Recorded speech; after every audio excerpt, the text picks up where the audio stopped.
Boa tarde, pessoal. Meu nome é Nicolas. Hoje eu vou apresentar a respeito de um tema bem legal sobre inteligência artificial e deep learning, que são as redes neurais binárias, ou no caso, de bits.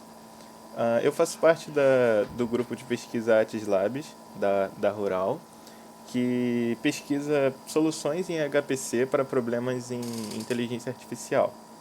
Então, se alguém tiver interesse em conhecer depois, eu vou deixar o link no final.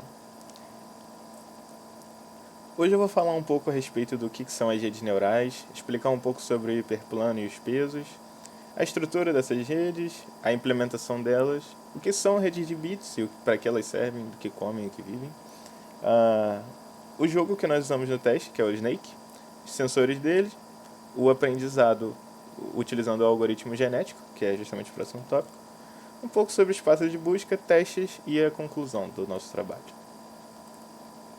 Então, para começar, eu gostaria de definir o que são redes neurais. Basicamente, redes neurais são algoritmos baseados na biologia. E o que isso significa?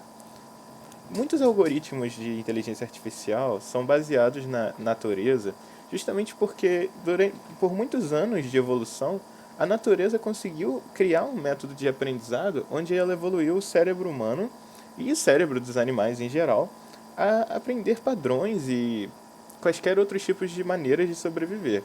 Portanto, faz muito sentido que os algoritmos na inteligência artificial se inspirem na própria natureza, porque o objetivo dela é justamente criar inteligência e pensar numa maneira de aprendizado. Então, as redes neurais elas não são tão diferentes disso. Na verdade, são algoritmos inspirados no cérebro humano. Elas tentam replicar o comportamento do cérebro humano. Elas também são ótimas para o reconhecimento de padrões, exatamente como o cérebro humano já que nosso cérebro funciona mais ou menos como um grande comparador, né? Nós comparamos tudo que nós aprendemos e vemos se isso é interessante para nós. Então, as redes neurais, como sendo baseadas nisso, têm por objetivo o reconhecimento de padrões como foco principal. Como, imagine que você está já foi no shopping nesse tempo de pandemia? Então, dentro do shopping, às vezes tem umas máquinas que reconhecem se você está com máscara. Aquilo ali são algoritmos de inteligência artificial que usam redes neurais para reconhecer se o padrão ali do seu rosto se está com ou sem máscara.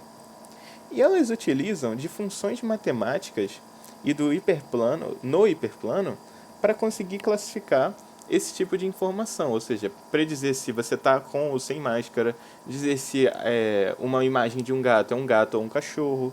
Então, é basicamente isso. E eu vou explicar um pouco para vocês o que é o hiperplano de uma maneira mais simples agora.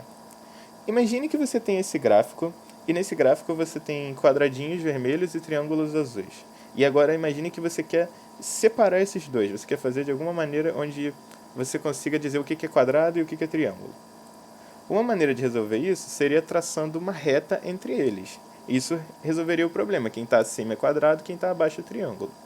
Mas como nós modelamos isso numa maneira matemática?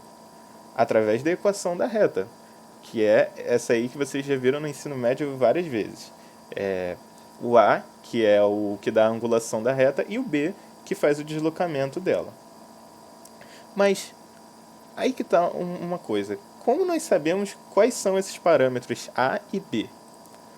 Se nós colocássemos uma mesma reta com um parâmetro diferente, ou seja, com a inclinação 0 e o deslocamento 1, isso não iria classificar muito bem quando vocês estão vendo aqui na imagem da esquerda. Mas na imagem da direita, quando você aumenta a inclinação e tira o deslocamento, ele consegue classificar bem.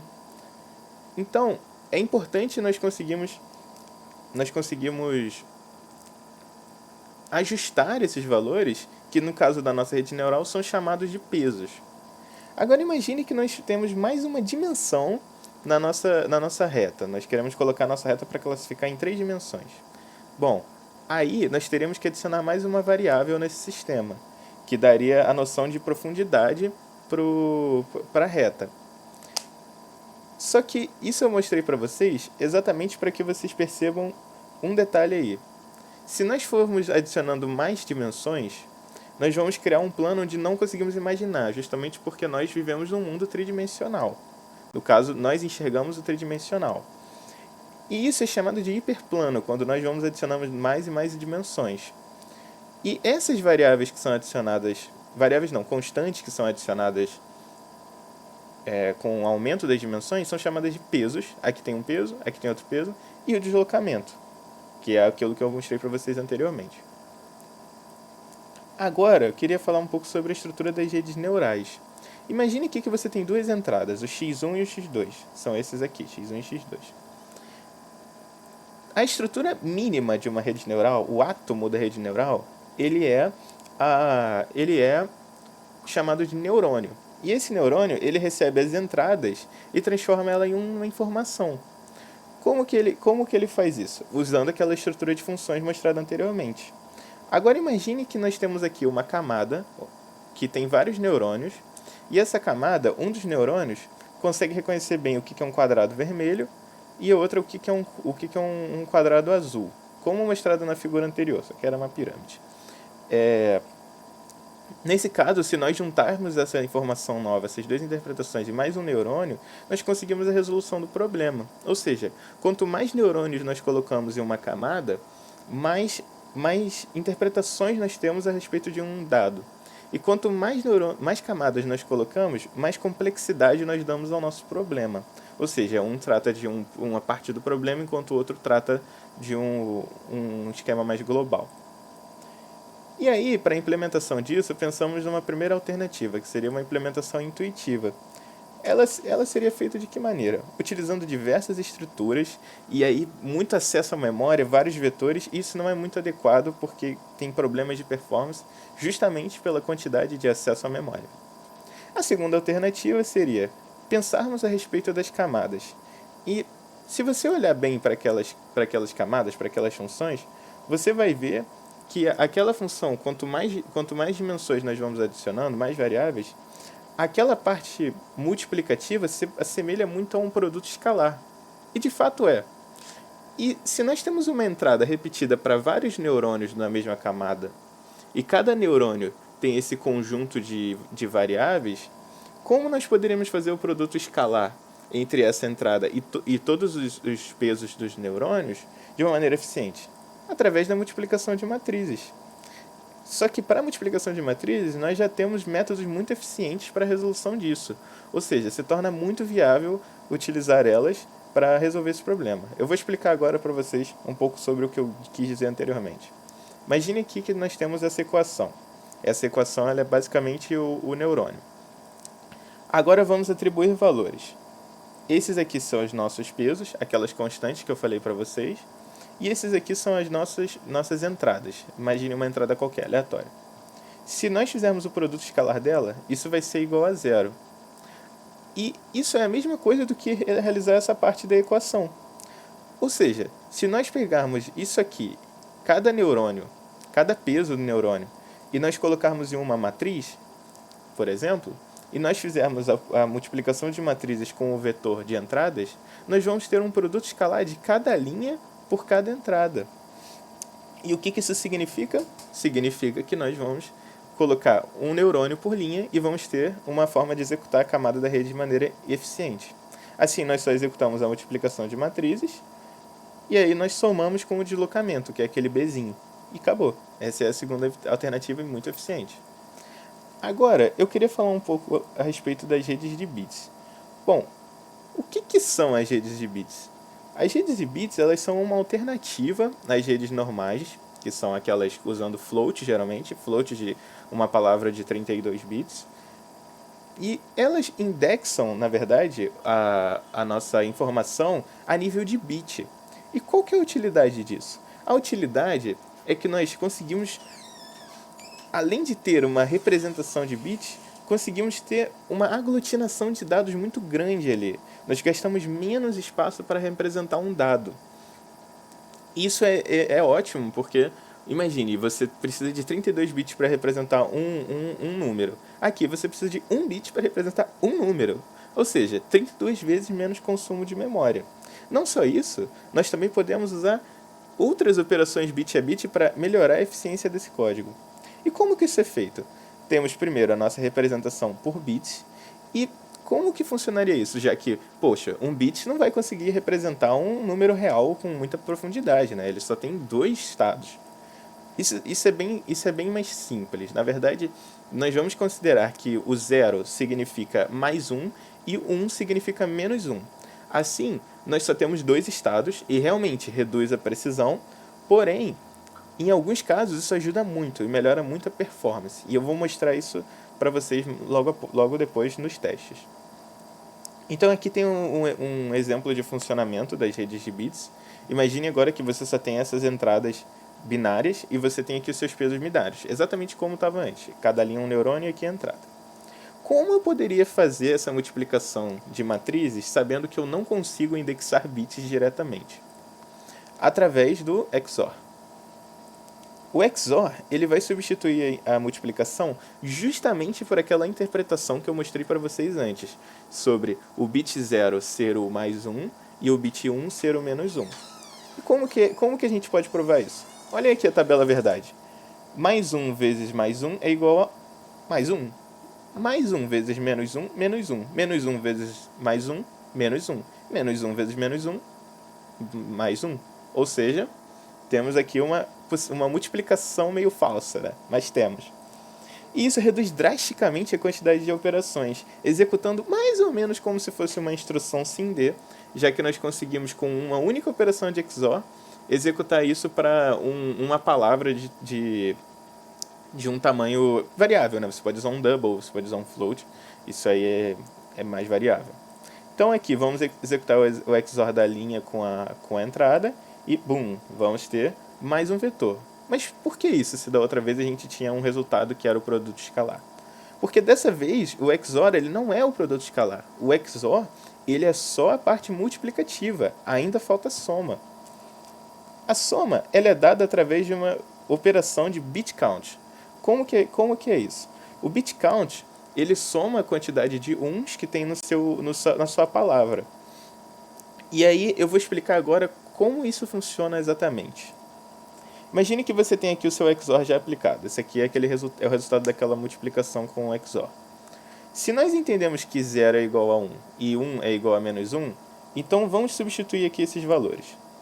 Qual seria o resultado de nós somarmos essa linha para ter o resultado, né, do produto escalar?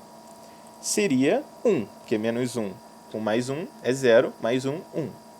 Então, se nós viermos para cá, voltamos para aquela representação de bits e nós conseguimos contar os uns, você concorda que se nós tivermos uma quantidade maior de uns que representam o menos 1 do que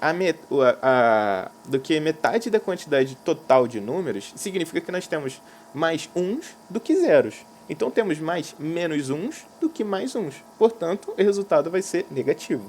E, portanto, o resultado vai ser aproximado para menos 1 de novo.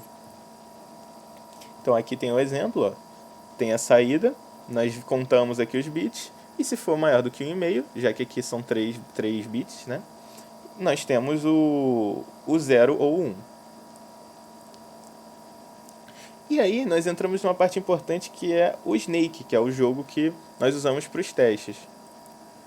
O Snake é um jogo bem simples, que é só uma cobrinha que tem que pegar a comida, como vocês podem ver nessa imagem aí, e ela vai crescendo de tamanho. E ela morre quando você encosta numa parede, quando você encosta numa parte do corpo. E o objetivo do jogo é tentar fazer com que a cobra tenha o maior tamanho possível. E por que nós escolhemos o Snake exatamente? Porque é um jogo com baixa complexidade, não seria tão custoso implementar ele, procurar também uma alternativa para usar nas redes de bits. Os seus sensores são facilmente convertíveis para bits, e eu vou já explicar o que significa isso. E agora imagine, quando você tem uma rede neural, você precisa dar dados para a entrada dela.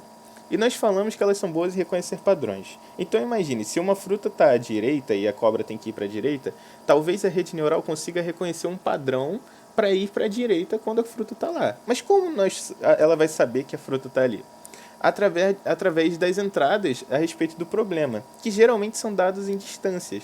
O problema é que em redes de bits nós não podemos dar distância justamente porque não temos esse alcance grande. Nós estamos limitados a mais 1 e menos 1. Então, O Snake foi também escolhido porque ele consegue colocar pesos binários para isso. E eu vou explicar pesos binários não, sensores binários para isso. Eu vou explicar como. Imagine agora os sensores do Snake. Poderia ser a distância para a fruta, poderia ser a distância para uma parte do corpo, a distância para a parede. Só que isso também pode ser entendido como está e não está. Então, por exemplo, colocamos 4 sensores em relação à ponta da cobra para saber se a fruta está em direção em linha reta para a fruta em alguma das 4 direções cardeais, se está ao lado direito ou ao lado esquerdo, se está acima ou abaixo. E também mais 4 sensores para saber se a cobra está perto da parede.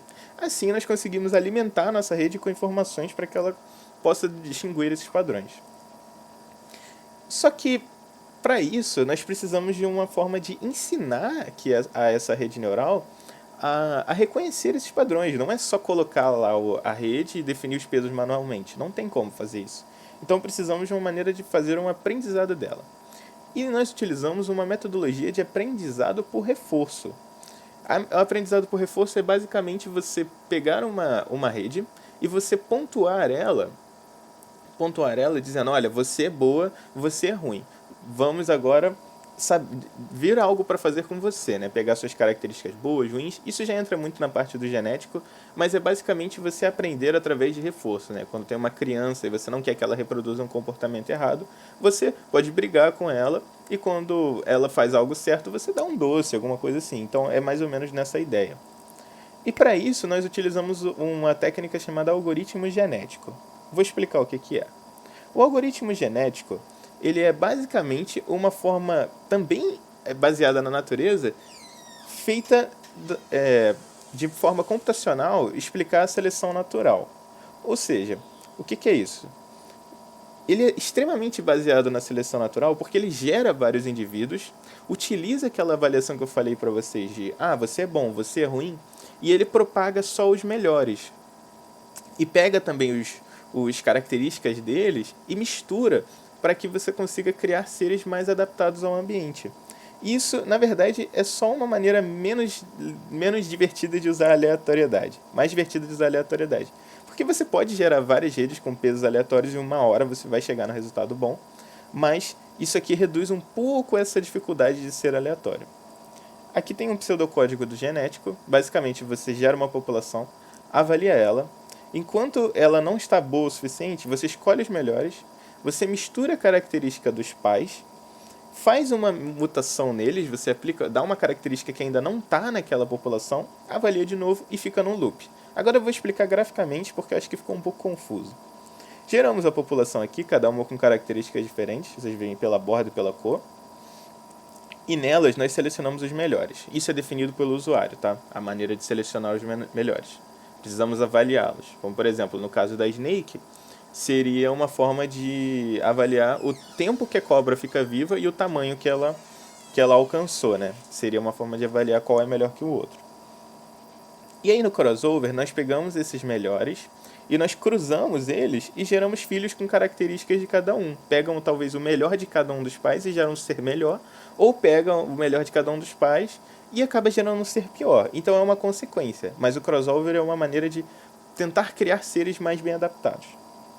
E aí aplicamos uma mutação nesses filhos para que, com probabilidade, claro, não é necessariamente aplicar uma mutação, para que você introduza características que ainda não estão no sistema. E aí você possa não ficar preso em mínimos locais, né? Não ficar só, tipo, os pais são bons nisso, então vamos misturar. Então isso dá novas características a eles. E as redes neurais no algoritmo genético são aprendidas da seguinte maneira. Os indivíduos da população são as redes neurais.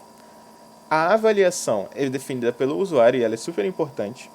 Os pesos são as características e o deslocamento também, no nosso caso. E qual a importância da avaliação? Bom, a avaliação, também chamada de função de fitness, ela é decisiva para que nós consigamos chegar num ponto de convergência, nós consigamos chegar no que nós consideramos bom. E ela é importante porque ela consegue descobrir bugs no nosso sistema. Eu, por exemplo, uma vez implementei o jogo do Pong, né, aquele das raquetezinhas, e aí eu comecei a pontuar para quantos gols cada rede fazia. E o que aconteceu? As duas redes, né, porque uma controlava cada raquete, ficaram paradas esperando a bolinha ir direto pro gol. Enquanto, aí eu troquei e falei assim, vamos agora pontuar por quantidade de vezes que a bolinha bate na raquete. E as duas redes ficaram paradas, uma jogando a bolinha um pro outro. E foi isso que aconteceu. Então a fitness ela não pode ser ambígua e ela tem que ser muito bem definida. Mas o genético puro, ele não consegue resolver o problema de aprendizado para redes de bits. Então, como seria esse genético binário?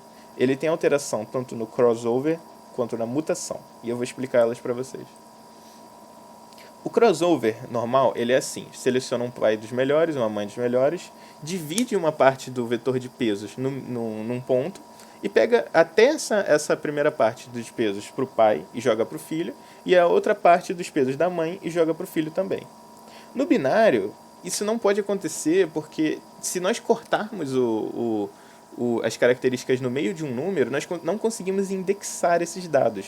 E como nós vamos resolver isso? Através de operações de shift para resolver esse problema. Então vamos ver. Imagine que você tem dois números, você teve um corte ali no meio. Para você juntar as características dos dois, é só somar. Só que somando você não vai conseguir juntar os dois exatamente, porque nesse caso aqui, por exemplo, se tiver um aqui, 1 mais 1, e eu quiser essa característica aqui do pai, a mãe vai atrapalhar nesse sentido, né? Vai ser 1 mais 1, não vai ser 1 mais 0 e vai manter só a do pai. Então, como nós resolvemos isso?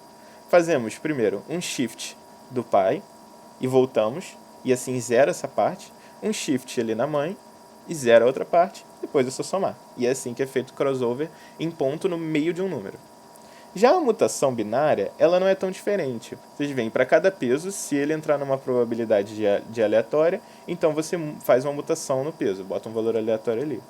Na binária, você faz a mesma coisa, só que você indexa bit a bit. Então você gasta mais operações, essas de shift, a primeira para limpar o bit e a outra para colocar o valor ali no bit. Não é tão diferente.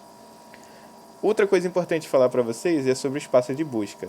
Primeiro, como você tem uma restrição nos números, você só tirou todos os números reais e colocou 0 e 1, você consegue reduzir o tempo de treinamento, porque justamente o float você tem que achar 2 a 32 combinações para N neurônios de pesos ali, onde só algumas são adequadas. Enquanto na de bit, como são só dois estados, são dois valores para N neurônios. Então é bem menos tempo que você leva para convergir. Agora, com relação aos testes. Bom, os testes foram conduzidos num notebook, um Core i7 8750 com 6 núcleos, 16 GB de RAM.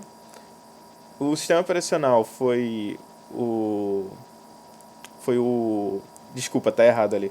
Foi o Pop! OS 20.04 e a linguagem que nós usamos foi o Julia, que na verdade é muito boa e eu acho que todos aqui deveriam usar. E nesses testes nós testamos três classes de problemas. 3 implementações. A implementação própria nossa da rede de float, a nossa própria implementação de bits e a implementação do Flux, que é uma biblioteca de machine learning bem consolidada no Julia e é bem eficiente. Ela já usa as bases clássicas do machine learning que é usado com escrita em C, né? Os dados já são escritos em C e já usam várias técnicas de otimização como o BLAS. Então, o primeiro teste que nós fizemos foi a respeito do consumo de memória. Alocamos 600 vezes os tipos de redes neurais com 512 neurônios e variamos o tamanho da entrada. Desculpa. Aqui é só... E variamos o tamanho da entrada. E vocês podem ver aqui que quanto mais entradas nós colocamos, mais pesos vão ser necessários. Então, na rede de bits, vocês podem ver que o consumo é bem baixinho. Vamos comparar só o último de 16.000, porque olha, ele gasta 1 mega. Esse aqui gasta 32 e o outro gasta 32. A razão disso aqui é sempre 32, porque, como eu falei para vocês, é 1 bit, enquanto os outros usam float 32. Então, consome 32 vezes menos memória. Já na execução da rede, nós temos a rede de float, que contra a nossa implementação própria, que na verdade conseguiu alcançar até 91 vezes, nesse caso de teste aqui, usando 16.000 entradas. Só que quando se é comparado com o Flux, a diferença não é tão grande assim. Isso porque o Flux é altamente otimizado e já usa a biblioteca BLAS. Então, isso tem uma certa diferença de tempo ali, né? Aqui o tempo em picosegundos em 600 execuções. E quando chega no caso do treinamento, nós também vemos que tem uma média de execução ali no Snake que é um pouquinho menor. Isso por causa daquele espaço de busca que eu falei para vocês, e também a quantidade de gerações é bem menor, justamente pelo fato da rede de bits ser mais eficiente e também pelo espaço de busca ser menor. O único problema disso é que a mutação é mais custosa, então você tem certos passos ali que gastam mais, então esse detalhe não é tão. Esse teste não é tão expressivo. Bom, para a execução da rede, nós consideramos uma questão muito boa, já que nós conseguimos uma melhora de performance muito legal ali, em torno de 14 vezes em comparação com o fluxo em alguns casos, enquanto na nossa própria implementação chegou até 91. O tamanho da rede, que foi bem importante para influenciar nesses testes, né? Uma rede pequena não tem tanta diferença assim. A proporção de cálculos no treinamento é importante, então se a sua avaliação custa muito, então provavelmente a rede de bits vai ser boa porque ela vai ser a maior parte da sua computação. A mutação ela é muito custosa na rede de bits, então isso é um problema. O Flux usando o BLAS, que também é algo que mostra que a biblioteca é bem otimizada e fica difícil comparar. E a consideração final mais importante é que as redes de bits são ótimas para um certo tipo de umas certas classes de problemas, mas tem essa questão da precisão que é afetada justamente porque nós só temos dois estados. E a conclusão é que com as redes de bits nós conseguimos uma execução em CPU, também temos um espaço de busca muito melhor, o que afeta diretamente no tempo de treinamento e também no tempo de execução. Então, é uma boa alternativa para quando você consegue quando você consegue ter seus sensores binários. Bom, é isso. Aqui são as referências. Se alguém quiser dar uma olhada depois, eu disponibilizo o slide. Então é isso. Acho que eu me estendi um pouquinho, mas é basicamente sobre isso a apresentação.